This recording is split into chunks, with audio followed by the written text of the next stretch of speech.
Welcome to the Fantasy Football Profit Podcast, hosted by Craig Phillips and Jeff Torrey. Visit us at fantasyfootballprofit.com. And now your hosts, Craig and Jeff.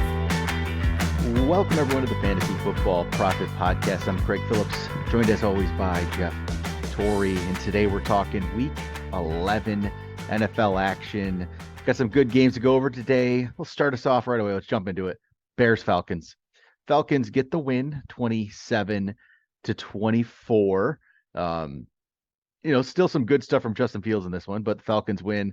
Mariota throws for 131 and a touchdown, but he ran one in. That's the extra he can get you sometimes. Algier had 8 carries for 55, Patterson 10 for 52, but Patterson also returned a kick for a touchdown. So his that is the most in NFL history, his 9th kick return for a touchdown, which is the record, which is kind of crazy. There wasn't much through the air. Pitts led the way with 3 catches for 43 yards. Drake London did get himself 1 catch, though, for 2 yards and a touchdown. But they don't pass the ball much, so. No, I think both teams kind of had the same game plan.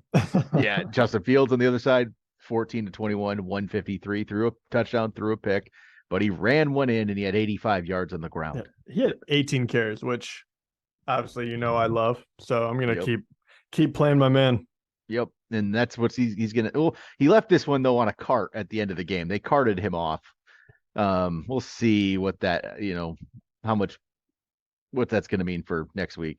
Montgomery, 67 yards and a touchdown, and Darnell Mooney caught 1 touchdown.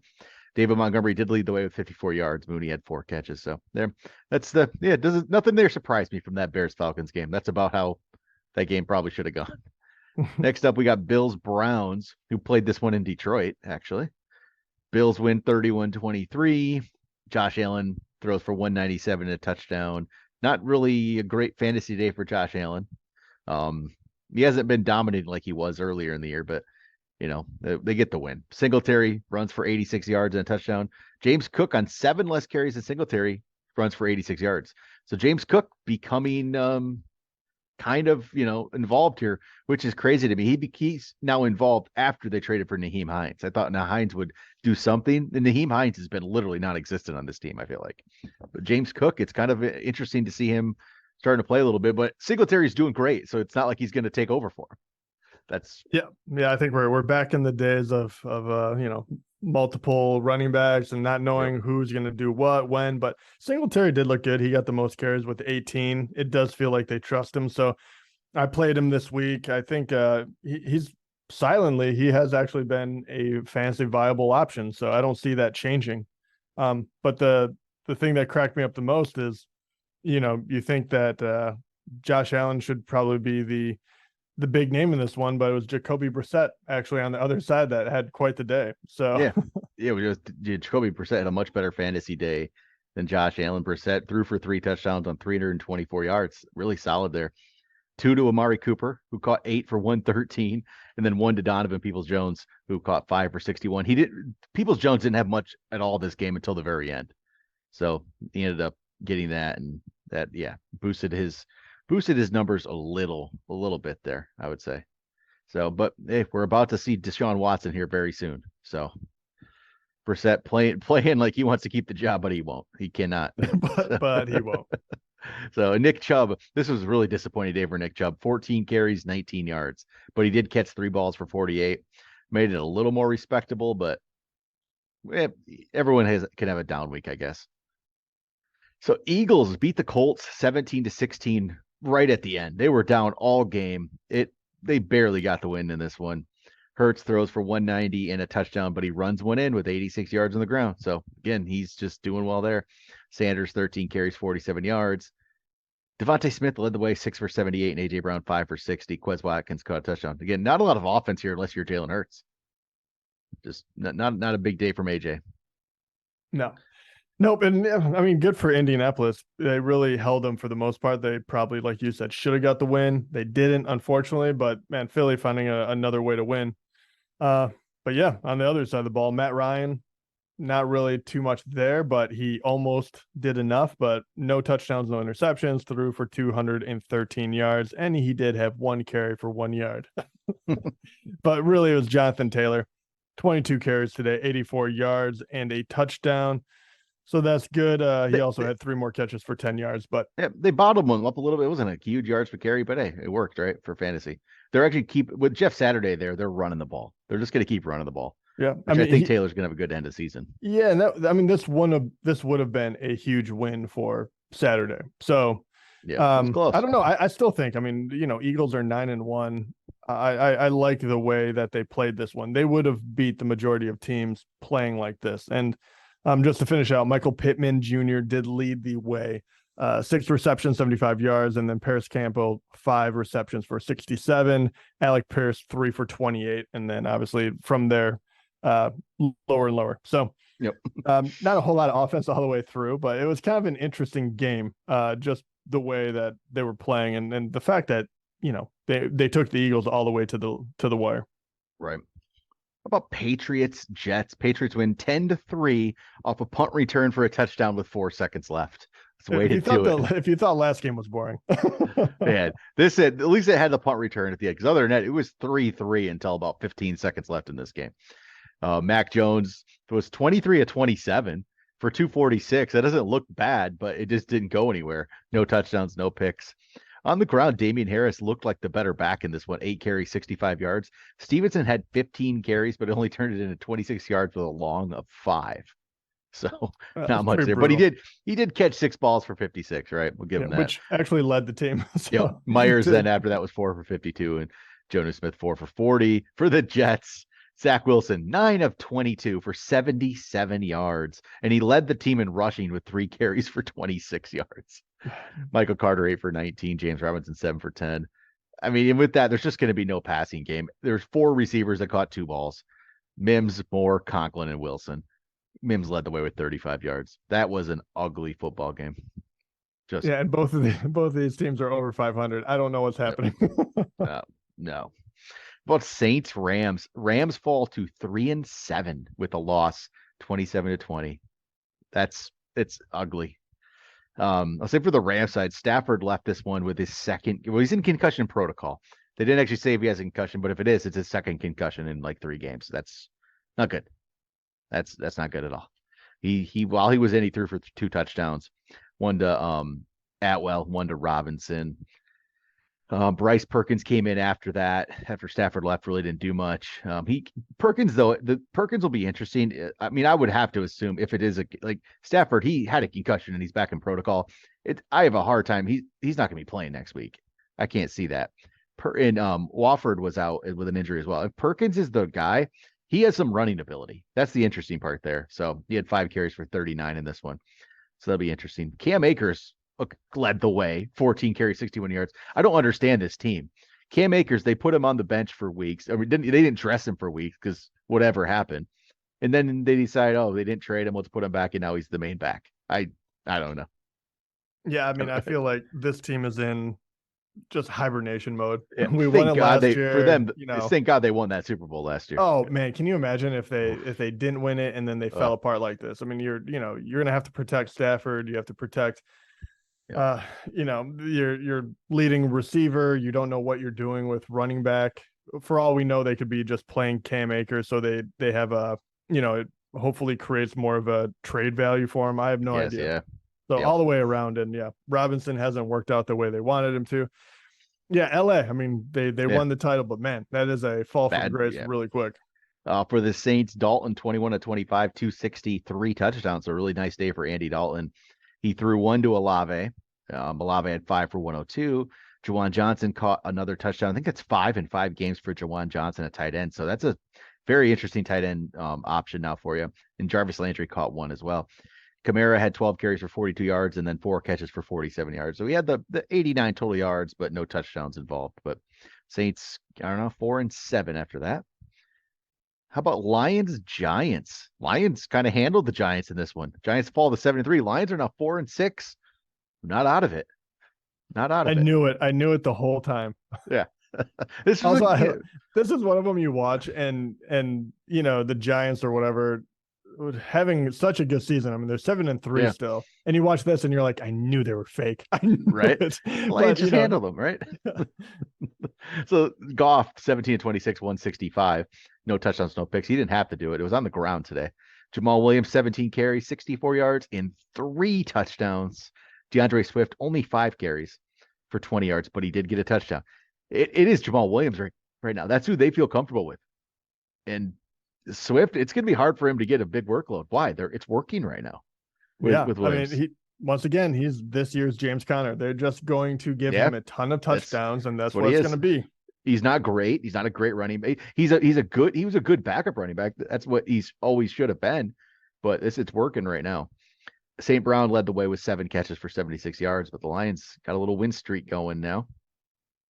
Daniel Jones on the other side threw for 341 yards, a touchdown and 2 picks, but he did run one in as well with 50 yards.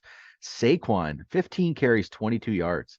Did not see that coming against the Lions. The Lions defense has stepped up a little bit here. They have, but I was actually, that was the thing that was most shocking. Like, Daniel Jones, if they don't have that many, passing yards, so what? But if you give Saquon, I mean, he had a couple of catches too. You give him nearly 20 touches and he doesn't turn that into anything. I mean, the fact that what was his average? 1.5 yards a carry on 15. Like, I mean, wow, way to step up and do it, because Saquon that should just never happen. Yep. No, definitely shouldn't. Wan'Dale Robinson led the Giants in receiving 9 for 100, but he left with an injury and was on crutches after the game. So disappointing there. Richie James caught the 1 touchdown. But it was nice to see Wan'Dale start to play like I would hoped he could, and then he gets hurt. That's going to be his issue, right? Going to not be able to stay healthy. Same thing with, we're not going to get to this game because it's still going, but Kadarius Toney's out of tonight's game with an injury again. Like, just I know, heartbreaking. You're just like, oh, come on. All right, how about this one? Ravens Carolina, 13-3. Oh my God, it was feast or famine this week. I mean, some of these games were really low scoring. I could not believe it. I mean, Baltimore gets the win. Not shocking, but at the same time, like, where did the offense go? Offense wasn't there. Lamar threw for 209, no touchdowns, a pick. He did run one in from the goal line in 31 yards rushing. Kenyon Drake had 46 yards rushing to lead the way. Demarcus Robinson actually had a big day, 9 for 128, and Mark Andrews 6 for 63. But that's it. Nothing else was there. Nothing else. Yeah. And then the Panthers, I mean, there's obviously going to be nothing here. Baker, 196, no touchdowns, 2 picks. Foreman was 11 for 24. Terrace Marshall, though, he's been a better player recently. 3 for 76 here. And DJ Moore, 3 for 24. So there you go. Woof. Commanders, Texans. Commanders win 23-10. It's pretty easy to beat the Texans. Heineke threw for 191, no touchdowns, no picks. 1 rushing touchdown in this one, to Curtis Samuel. Antonio Gibson at 18 for 72. Robinson 15 for 57. He got a true split going here. And then through the air, it was Logan Thomas 5 for 65. McLaurin 4 for 55. Antonio Gibson 3 for 31. So they win, but it was not great. Like, they just kept it on the ground, not spectacular. Just they win, and they're 6-5 though. So I mean they're doing just fine. So good for them. And Antonio Gibson has been the guy. I mean, we kind of were watching for Brian Robinson to step up, but Antonio Gibson, after a kind of a rough start of the year and losing a position, has come back roaring, and he's actually been looking pretty good. So that is that's really nice to see. And then Logan Thomas as well, another tight end that that looks like he's going to be usable. So hopefully this offense can get it moving a little more. They didn't have to do a whole lot against Houston, but there are some pieces here that are working currently. Not much is working for the Texans though. Davis Mills throws for 169, no touchdowns, 2 picks. He ran one in. He was the leading rusher with 10 yards. That's not good. And that's what we said about Dameon Pierce. Dameon Pierce is a good running back, but he's on a really, really bad team. And some of these days are going to happen. 10 carries for 8 yards, 2 catches for 9 yards. I have to admit, this is a brutal day, though. Really, really bad. That's really bad. Brandon Cooks 3 for 70, and Nico Collins caught 5 balls for 48 yards. About Raiders, Broncos. Raiders win in OT on a touchdown to Devontae Adams. Carr threw 2 of them, both to Devontae. Devontae 7 for 141. Really big day for Devontae Adams. Carr threw for 307 with those 2 touchdowns. And Josh Jacobs took every single carry for the Raiders, 24 for 109. So you needed 3 catches for 51 yards. So you got Jacobs and Adams, right? They're performing for you. But the Broncos, man, Russell Wilson, I just feel like he's not good. This is just, I don't know. I mean, this is one where you're kind of like, all right, let's see if it makes sense next year because you can't get out of it. I mean, there's a lot of injuries, right? There's Latavius Murray has 17 carries for him, and he has the 1 touchdown. Like, I mean, I think you're being very generous to him. You have Sutton 5 for 80. Wilson's he's just not good. Playing. He's just not at the caliber that he was once playing in. And I mean, it's showing too that Denver actually has a lot of talent on the squad. And we could say the same thing about the Raiders. I mean, the Raiders have underachieved as well. Both are 3-7, and they went out and got some big names in the offseason. So, I mean, I don't know what to tell you. I mean, Russell Wilson is never going to be in your starting lineup, I would assume, right? I mean, that's how bad it's gotten. You can't be. How about the Cowboys Vikings? This is where the NFL doesn't make sense sometimes, right? The 8-1 Vikings come in and lose. They lose at home 40-3. Like, that doesn't happen. It doesn't happen. But it shows the Vikings are kind of fake, like we thought too. They were 8-1, but they weren't a real 8-1. They were. And Cowboys are 7-3 now. I mean, you wouldn't have guessed that. And the lovely thing about this is, if I can just jump straight to the punchline of the Cowboys, but we were talking about what is it going to look like when Zeke comes back. And I will tell you this, it actually looks good for him and Pollard both. It is a split right down the middle, and they've figured out how to do it. And the whole thing was, is Zeke going to get the goal line carries this season? Mm-hmm. Yeah, he got 2 touchdowns this way, but they threw 2 to Pollard. He had 109 yards receiving. So all of a sudden, how do you look at this going forward? It doesn't feel like you're going to take either one of them out of your lineup, but do you feel better about one over the other? Pollard had a huge game today. Zeke had a very solid game as well. I think I feel a little better about Pollard because I think he is the better player right now. You can't always rely on the goal line carries like Zeke got there, because other than that, he wasn't great, but for fantasy, it works. If he gets those goal line carries, like we said about like Jamal Williams before, like James Conner last year, it works. So if he's that guy, it's going to work for Zeke. But Tony Pollard, they know they need to get him the ball in some way, and they're going to keep getting him the ball. That's just what they're going to do. And so I'd rather have Tony Pollard by far right now.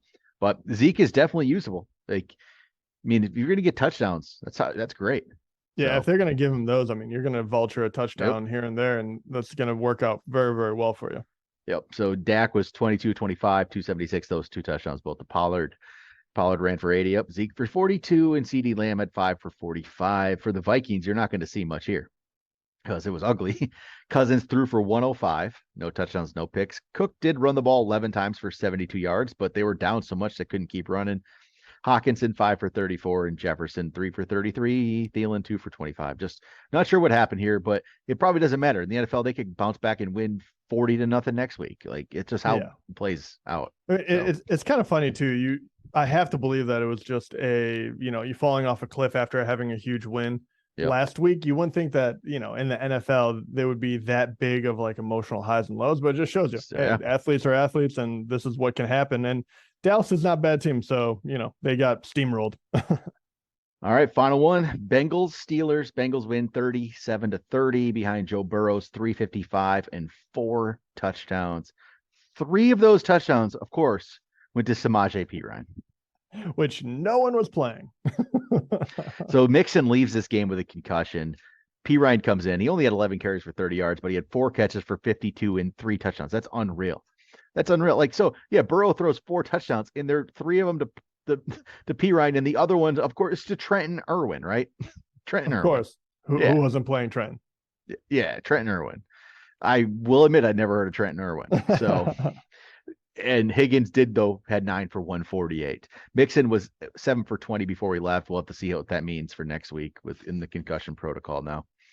And then the Steelers, Pickett threw for 265 and a touchdown. That touchdown went to Pickens, who was 4 for 83.